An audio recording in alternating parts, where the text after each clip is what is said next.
Hi mga katambay at welcome sa ating panibagong video. Ito ay spoiler para sa chapter 1071 ng One Piece. Ang aga dumating no, maikli lang to pero pag nalaman nyo kung ano yung mga pwedeng mangyari ay ma-excite kayo. Pero bago yan, kung gusto mo ng mga gantong content, mag-like, mag-subscribe at hit ang bell para maging updated sa mga parating na video. O paano, simulan na natin. Let's go!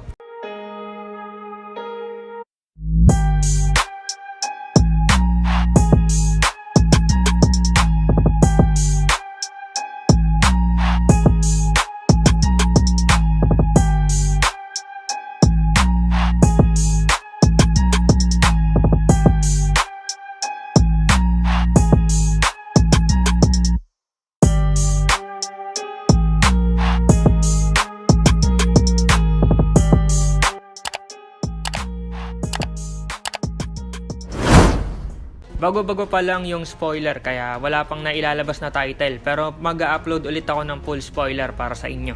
Siguro next day lalabas na yan. Unahin na natin yung mga maikli na impormasyon. Ayon sa spoiler, si Kuma ay magpapakita dito sa chapter pero di sinabi kung ano yung ginagawa nito. Pero malamang tungkol ito doon sa pag-alis niya sa Kamabaka at kung saan ito pumunta. Di ba nga ay gumawa ako ng prediction nung nakaraang araw. May tumama naman at tungkol ito kay Zoro. Pero hindi si Kizaru yung lalabanan niya. Kung di, si Usopp, si Kaku. Tanda naman natin di ba na matindi din yung laban ng dalawa na yan. Siguro ay lumabas itong sila Lucci at nakita nila sila Zoro. Kaya itong si Kaku, tinesting siguro kung malakas na din itong si Zoro. Pero ayon sa spoiler, maikli lang naman yung laban nila. Pero at least may laban tayong makikita sa dalawa. Hindi lang talaga yung laban ni Zoro at ni Kizaru yung makikita natin. Sayang, pero malay natin, next chapter mangyayari yan.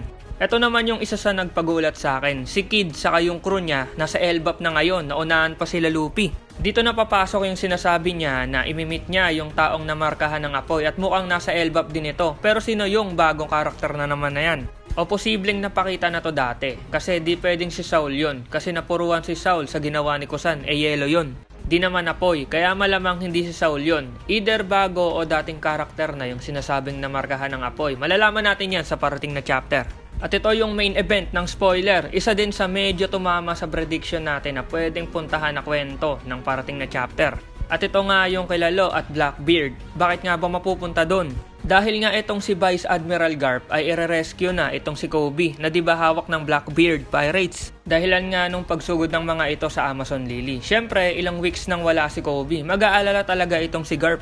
At naisip ko na dati na talagang kikilos itong si Garp dahil si Kobe ay sa tingin niya ay isa sa mga magagaling na Marines. At someday ay posibleng maging Admiral at mabago niya yung pamamalakad sa buong hukbo. Saka apprentice ni Garp to. Tingin ko nga kay Kobe siya ang next Garp ng era nila Luffy.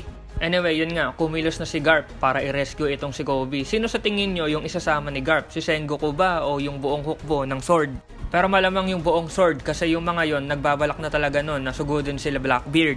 Ito na yung pagkakataon nila at kasama pa si Garp.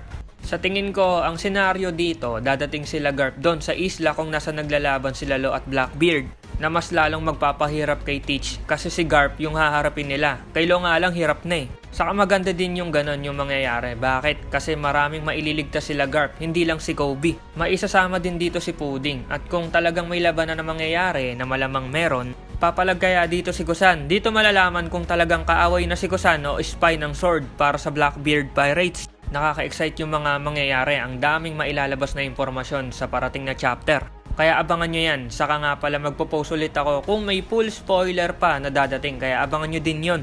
Salamat sa pagnood mga katambay at see you sa next video. Over and out!